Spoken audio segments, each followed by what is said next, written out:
we are in a whole new ball game, not only with the economy, but the launch of artificial intelligence now is such a game changer, especially for guys like you and I. Alvin Toffler and Future Shock talked about one of the biggest needs in the future is going to be explainers. People like you and I to explain complicated things to people to make them easier and easier to understand. I really want to help baby boomers, people like me who are my age. A lot of people are struggling economically. A lot of people who thought they could retire cannot.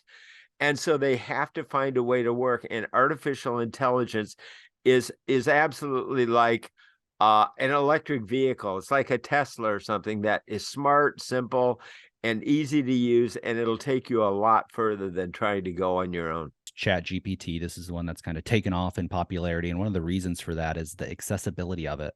It's putting a kind of a sophisticated artificial intelligence into a chat that everyone's used to, kind of a text message form chat. There's so much power, there's so much capability in it, but if you don't understand the right questions to ask, it's not that powerful. It's only as powerful as the user using it.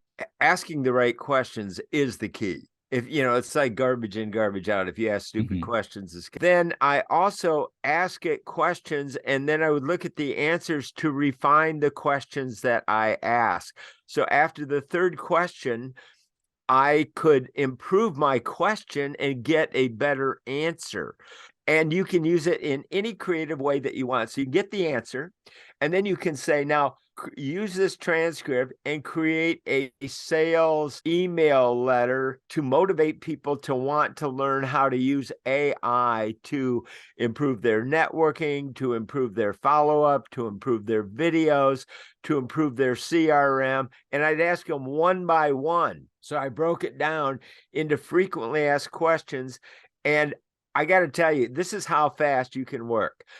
I was so motivated and so excited. I actually instantly created a whole web page of frequently asked questions because AI was doing all of the work for me, even on my kind of sick bed, if you will. That's how powerful it is and productive it is for your own creativity. All I had to do was ask questions and then re-ask questions and re-ask questions until I got the right answer. And then how can I help people better understand it? Almost seeing is believing.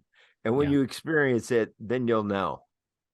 Yeah, we're going to be doing some tutorials here on the channel on how to use this. Like, we're talking kind of conceptually and use cases, how we're doing it in our business. We're going to show you real practical, like what are the prompts that you enter into it? I started at NBC in New York as a documentary director, and I won 2 Peabody Awards for research. Okay. So that's been my background. I was trained by top researchers in the country at NBC. But I also wanted to be on the air. So then I went to CNN and pitched them on letting me interview the most successful entrepreneurs in the world. And I got to interview, because of the clout of CNN, people like Oprah Winfrey and Tony Robbins and hundreds of the most successful entrepreneurs. Caught the bug, wanted to open my own business. So I became a publicist first, got into the TV infomercial industry and learned so much about selling on video. And then what happened was, after having a very successful career in selling on video, so much of the direct response industry, Alex, was absorbed by Amazon, and it virtually pulled the rug out from the whole industry overnight.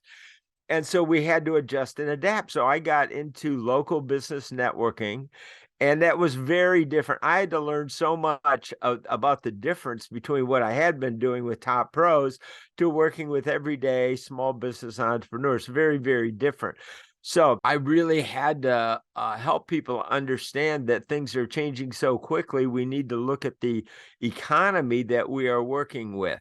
And so I started doing what I call cross-group networking. That was a strategy to bring networking groups of different kinds together, from chambers of commerce to BNI groups to Toastmasters, so that people could network with other people. And we put on big 2-floor building networking events, speed networking, and then bam, the pandemic hit.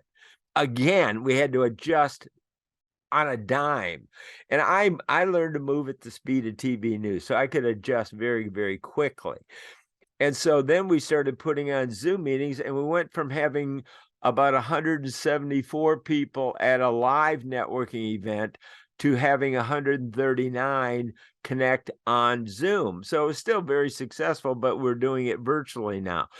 So then I realized that people were coming, they were networking, but they were not making money. They didn't know how to follow up, they didn't know how to connect, they didn't know how to convert it into, making money in business. And that's very important. So you want to fulfill your income needs, but you want to fulfill your purpose in life too. So again, I went back to the drawing board and I started researching and connecting with chambers of commerce and learning that they too need to learn how to adjust and adapt.